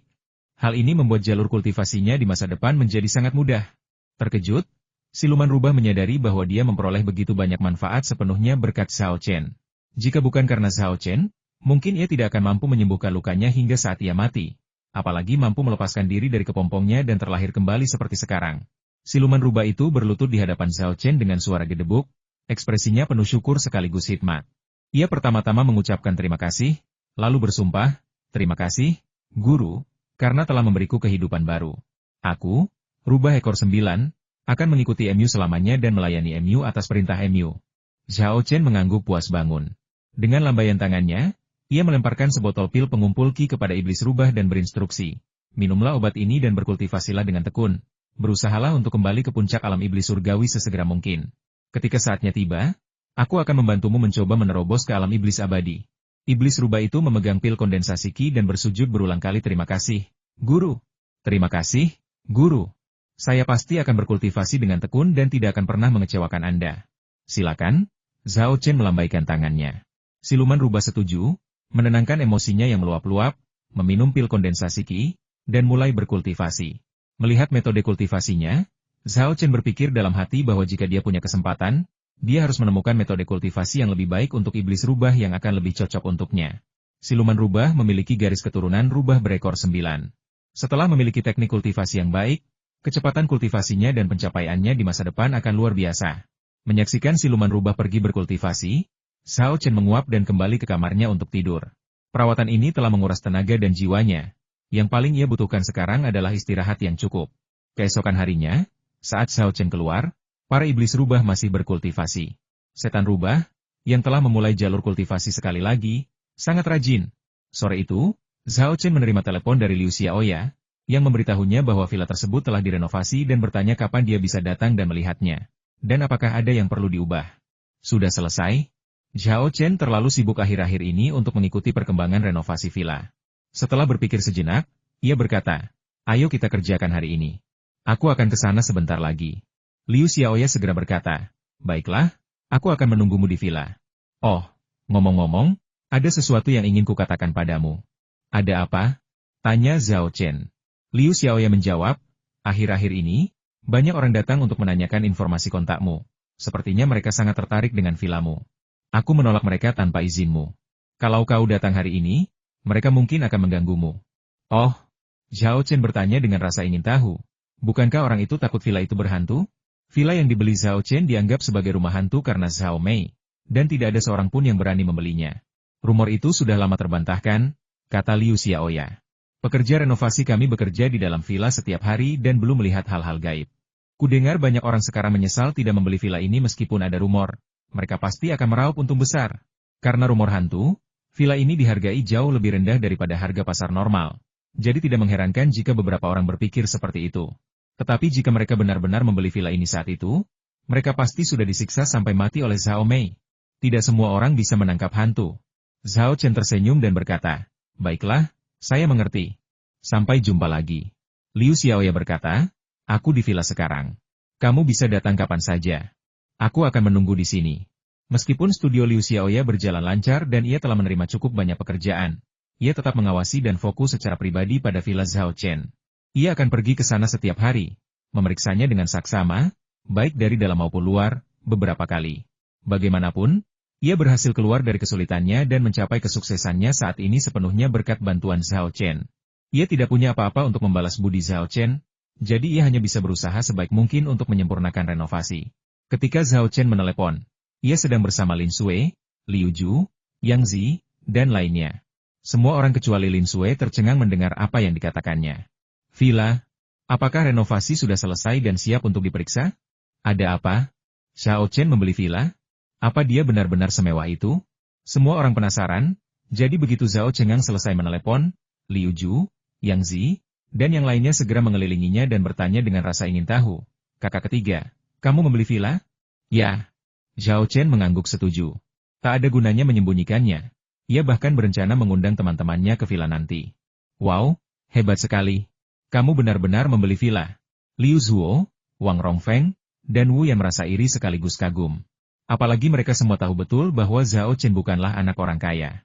Saat pertama kali masuk sekolah, ia sangat miskin sehingga hanya makan bakpao dan acar 3 kali sehari. Siapa sangka, hanya dalam beberapa bulan, Zhao Chen tak hanya akan menjadi bintang baru yang paling memukau di bidang pengobatan tradisional Tiongkok, tetapi juga meraup untung besar dengan mengembangkan formula-formula yang luar biasa efektif seperti dupa penenang, pil peningkat gairah pria, dan pil kecantikan, serta mendirikan pabriknya sendiri. Ia masih mahasiswa, namun sudah menjadi bos. Sekarang mereka bahkan telah membeli sebuah villa.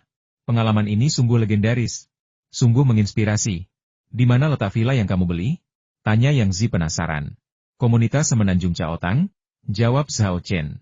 Yang Zi, penduduk asli Rongcheng, tentu pernah mendengar tentang kawasan permukiman Semenanjung Caotang. Ia terkesiap dan berseru, itu salah satu kawasan villa mewah terbaik dan termahal di Rongcheng. Satu villa di sana pasti harganya puluhan juta, kan? Aku tak pernah menyangka kau bisa menghasilkan uang sebanyak itu. Tidak apa-apa, Zhao Chen tersenyum. Kakak ketiga, apakah kamu dan istrimu akan pergi ke villa sekarang? Bolehkah kami ikut? Tanya Wu Yan. Yang lainnya juga sangat tertarik dengan villa Zhao Chen dan berteriak-teriak untuk pergi bersamanya. Zhao Chen, tentu saja, tidak menolak. Dengan lambaian tangannya, ia memerintahkan, kalian semua, pergi. Karena terlalu banyak orang, satu mobil tidak dapat menampung semuanya.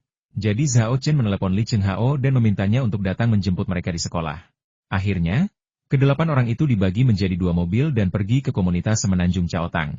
Setibanya di gerbang villa, semua orang keluar dari mobil. Sederet tembok berdiri di hadapan orang banyak. Berkat dekorasi dan penataan Liu Xiaoya, dinding ini memiliki gaya kuno yang sangat menawan. Dengan tambahan bambu hijau dan bunga-bunga, dinding ini bahkan lebih indah daripada tempat-tempat wisata terkenal. Foto-foto yang diambil di sini jelas merupakan pilihan terbaik untuk gaya yang segar dan sederhana. Indah sekali. Yang Zi, Qixia, dan Luo dan terpesona oleh tembok itu bahkan sebelum mereka memasuki gerbang. Di dalam bahkan lebih indah. Liu Xiaoya menyapanya sambil tersenyum. Ini desainer Liu Xiaoya, Zhao Chen memperkenalkan. Mereka teman-teman baik saya, mereka datang bersama saya untuk melihat-lihat. Halo. Liu Xiaoya menyapa mereka sambil tersenyum, lalu memimpin Zhao Chen, Lin Sui, dan yang lainnya melewati gerbang merah tua menuju villa. Hal pertama yang menarik perhatian adalah bukit buatan yang indah, kolam, serta hamparan dedaunan hijau dan bunga. Bukit dan kolam buatan di sini dibangun sepenuhnya sesuai dengan kebutuhan Zhao Chen. Keduanya tidak hanya menyatu sempurna dengan gaya keseluruhan villa, tetapi juga membentuk tatanan Feng Shui yang sempurna. Di satu sisi, ia dapat melindungi kedamaian dan ketenangan rumah. Di sisi lain, ia dapat menarik suasana sastra dan ilmiah dari Pondok Jerami dan Sungai Huanhua, menguncinya di dalam villa dan mencegahnya bocor keluar. Setelah berhari-hari terakumulasi, villa ini menjadi sangat kaya akan suasana sastra dan ilmiah, bahkan menciptakan kabut tipis yang menyelimuti bukit dan kolam buatan. Pemandangan berkabut dan hujan membuat tempat ini tampak seperti negeri dongeng, dengan nuansa yang sangat halus, dan sungguh menakjubkan.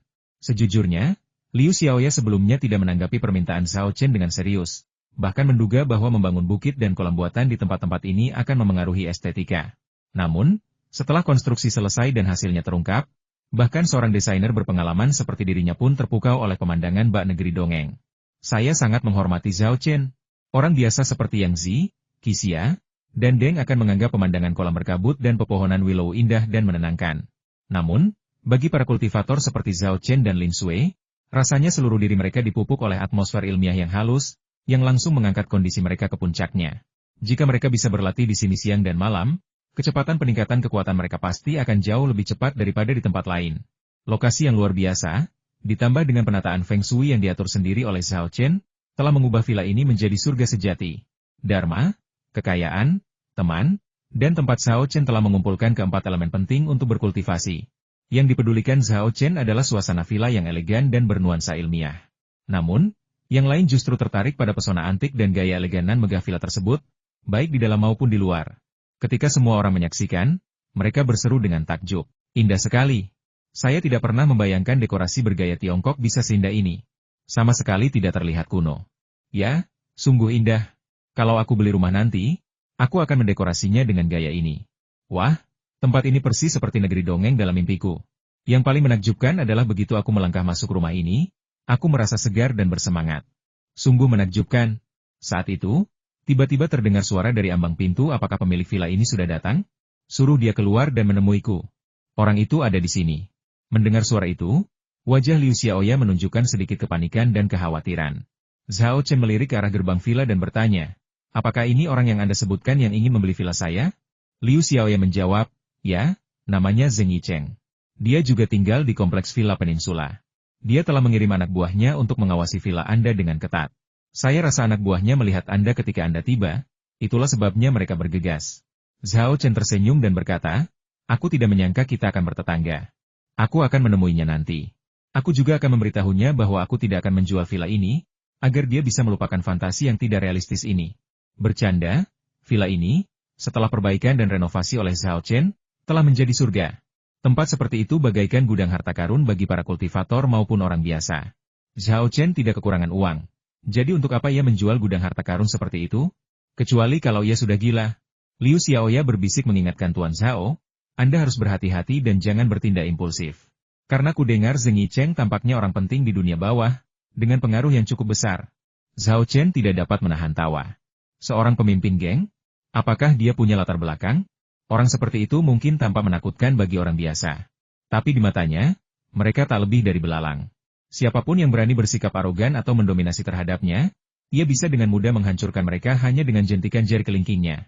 Saat mereka berbicara, Zhao Chen berjalan keluar rumah dan menuju halaman, diikuti oleh Lin Sui, Liu Ju, dan yang lainnya.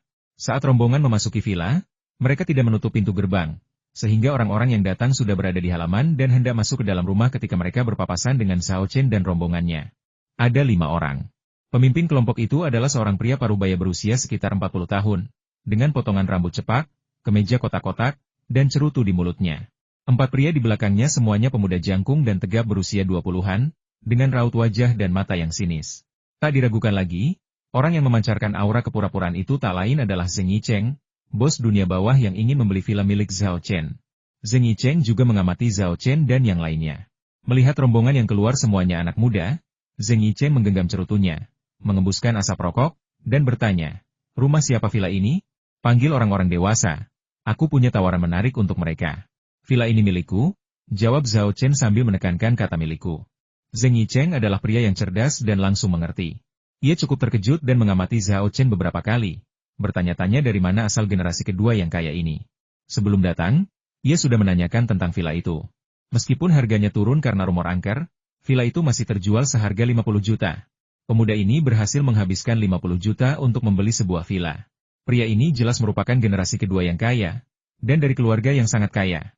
Zheng Yicheng tiba-tiba menyadari bahwa villa ini mungkin tidak mudah dibeli. Tetapi dia tidak bisa menyerah, karena villa ini secara khusus diminta oleh pria itu. Jika dia gagal membelinya, kehilangan bisnis keluarganya adalah masalah kecil. Dia bahkan mungkin kehilangan nyawanya. Selain itu, seluruh keluarga dapat bermain bersama. Setelah mengamatinya, Zheng Yicheng masih tidak bisa mengenali Zhao Chen karena ia jarang membaca berita. Hal ini membuatnya salah menilai identitas Zhao Chen, mengira ia bukan anak orang kaya dari Rongcheng. Karena dia berasal dari luar kota, tidak peduli berapa banyak uang yang dia belanjakan, dia tidak takut sama sekali di Chengdu. Bisakah kamu membuat keputusan tentang villa ini? Zheng Yicheng bertanya lagi. Zhao Chen terkekeh, villa ini milikku. Mengapa aku tidak bisa mengambil keputusan? Baguslah kamu bisa mengambil keputusan. Zheng Yicheng mengangguk dan berkata, aku sangat suka villa ini, dan kuharap kamu bisa melepasnya dan membiarkanku memilikinya. Kudengar kamu membeli villa ini seharga 50 juta. Aku tidak tahu berapa banyak yang kamu habiskan untuk renovasi, tapi dilihat dari hasilnya, pasti mahal. Bagaimana kalau begini? Aku akan rugi dan memberimu 60 juta, dan kamu bisa memberikannya padaku. Meski itu adalah transaksi bisnis, nada suara Zheng Yicheng sama sekali tidak menunjukkan adanya niat untuk bernegosiasi. Seolah-olah ia tengah memberi perintah kepada Zhao Chen. Terlebih lagi, ada nada merendahkan dalam nada bicaranya. Seolah-olah ia telah memberi Zhao Chen tawaran besar dengan menghabiskan 60 juta untuk membeli villa ini. Zhao Chen seharusnya langsung setuju dan sangat berterima kasih, mengucapkan terima kasih yang sebesar-besarnya. Hal ini membuat Zhao Chen tertawa. 60 juta? Kedengarannya banyak, tapi jangan lupa, ini bukan villa biasa. Ini surga di bumi. Tanah harta karun seperti itu nilainya lebih dari 60 juta.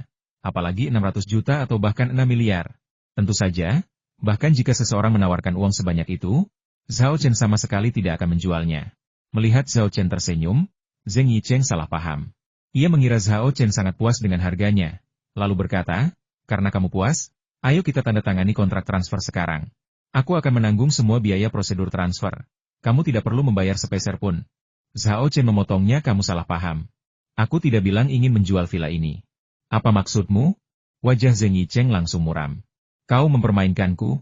Zhao Chen terkekeh, main-main denganmu? Maaf, aku tidak tertarik pada pria parubaya yang menyebalkan sepertimu. Kau bicara sendiri sepanjang waktu, dan aku tidak pernah setuju untuk menjual villa ini. Salah seorang anak buahnya marah dan menunjuk Zhao Chen sambil berteriak, "Nak, beraninya kau bicara seperti itu kepada bosku?" Zheng Yicheng mengangkat tangannya untuk menghentikan bawahannya berbicara lebih jauh, menyipitkan matanya, menatap Zhao Chen, dan, menahan amarahnya, bertanya, "Jadi, berapa banyak uang yang kamu inginkan?" "Saya tidak akan menjualnya dengan harga berapapun," jawab Zhao Chen. "Saya tidak butuh uang sedikit pun." Zheng Yicheng mencibir berulang kali, mengancam, "Oh, aku tidak tahu kau begitu sombong. Tapi, pernahkah kau dengar pepatah, bahkan naga perkasa pun tak mampu menjinakkan ular lokal? Sekaya apapun keluargamu, kau tetap orang luar. Di Rongcheng, aku punya banyak cara untuk membuatmu menyesal. Jadi, lebih baik kau tidak menolak bersulang hanya untuk dipaksa minum. Saya ingin tahu, jika saya tidak menjual villa ini, hukuman apa yang akan Anda berikan kepada saya?" tanya Zhao Chen penuh minat. Zheng Yicheng berkata dengan nada mengancam, komunitas villa peninsula memiliki lanskap yang bagus, jadi ada banyak ular, tikus, dan hewan kecil lainnya. Anda mungkin menemukan kawanan tikus atau ular merayap keluar dari villa Anda setiap beberapa hari. Atau mungkin di tengah malam, hujan kotoran akan turun, menambah nutrisi bagi bunga dan tanaman di halaman Anda. Lagi pula, kudengar situasi keamanan sedang tidak baik akhir-akhir ini. Mungkin suatu hari Anda akan dipukuli secara misterius, dan mereka bahkan mungkin mematahkan lengan atau kaki Anda. Zheng Yicheng tidak hanya mencoba menakut-nakuti Zhao Chen, dia benar-benar berniat melakukannya. Di masa lalu, ia pernah bertemu banyak orang seperti Zhao Chen yang tidak peka terhadap kenyataan. Akhirnya, setelah menyaksikan sendiri berbagai cara yang tak terhitung jumlahnya dan membayar harga yang mahal, orang-orang itu dengan patuh dan hormat menyerahkan apa yang diinginkannya. Dalam pandangan Zheng Yicheng, kali ini akan sama seperti sebelumnya. Tidak mau bekerja sama? Tak masalah, gunakan saja segala macam metode menjijikan, ikat mereka di antah berantah dan pukuli mereka, dan mereka pasti akan bekerja sama. Dia telah melakukan hal semacam ini berkali-kali sebelumnya. Dia punya banyak pengalaman.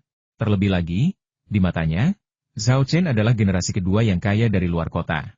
Dia mungkin punya uang, tapi dia kurang berkuasa. Orang seperti itu sangat mudah dijatuhkan. Sekalipun Zhao Chen melapor ke polisi, itu tidak akan berpengaruh.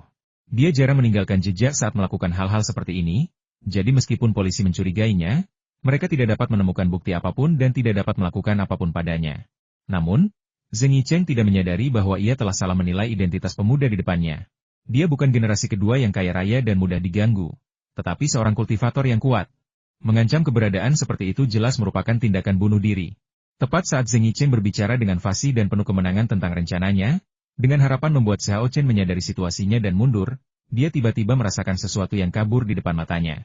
Kemudian dia melihat Zhao Chen yang berada beberapa meter jauhnya, tiba-tiba dan anehnya muncul di depannya. Kecepatannya. Zheng Yicheng terkejut. Senyum dingin muncul di bibir Zhao Chen. Zheng Yicheng bergidik, rasa gelisah yang kuat muncul dalam dirinya. Sebelum ia sempat bereaksi, Zhao Chen telah mengulurkan tangannya secepat kilat, mencengkeram lehernya, dan mengangkatnya dengan satu tangan, yang beratnya lebih dari 65 kg. Perubahan mendadak ini mengejutkan semua orang. Keempat anak buah Zheng Yicheng hanya menatap kosong, tak mampu bereaksi. Zheng Yicheng kesulitan bernapas, wajahnya memerah, dan ia berjuang mati-matian, tetapi sia-sia. Tangan Zhao Chen seperti penjepit besi, yang tak bisa ia buka atau lepaskan. Tolong, tolong aku. Zheng Yicheng akhirnya berhasil berteriak, dan keempat bawahannya bereaksi. Meraung saat mereka mengeluarkan belati tersembunyi mereka dan menyerang Zhao Chen.